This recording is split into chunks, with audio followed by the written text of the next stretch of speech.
It's not only the second anniversary of the Myanmar coup. This week will also see the first ASEAN meetings under Indonesia's chairmanship. The ASEAN Foreign Ministers Retreat and related meetings begin Friday, ahead of a closed-door meeting on Saturday. The Myanmar situation has proven to be the bloc's biggest challenge, but a challenge that experts we've spoken to hope can be addressed under Indonesia's stewardship. Somebody's got to rally the orchestra. I think that ASEAN, especially the chair, will have informal dialogues going on with the key players. And this gives ASEAN a necessary voice. It's important for ASEAN to be in the game. Otherwise, logically, it'll be outside. And the question is then, will this situation continue? One of the dangers I'm thinking about is if the military are determined to fight, they're getting more arms from Russia and etc. At the moment, support for the NUG is non-lethal. But if it escalates, could we see continued, very large-scale fighting? And then could ASEAN be labelled sort of the home of the next Libya? I think that's really a kind of nightmare scenario. Isolation for the junta is their comfort zone. We need to have them in the room, tell them what is expected of them, and to hold them accountable. Can ASEAN actually make a positive difference? We have mattered in the past and in delivering, in making sure that democratic transformation occur in Myanmar.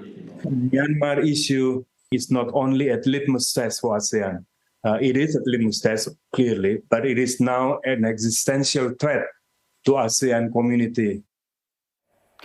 But the spectre of more unrest seems even greater as experts and diplomats warn any election mounted by the military would not be taken as credible.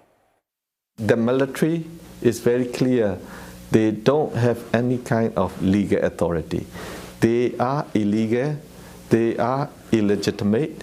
So whatever the election they were going to organize, definitely people will not accept it. So that is why we always say that this election that they're going to organize is sham election.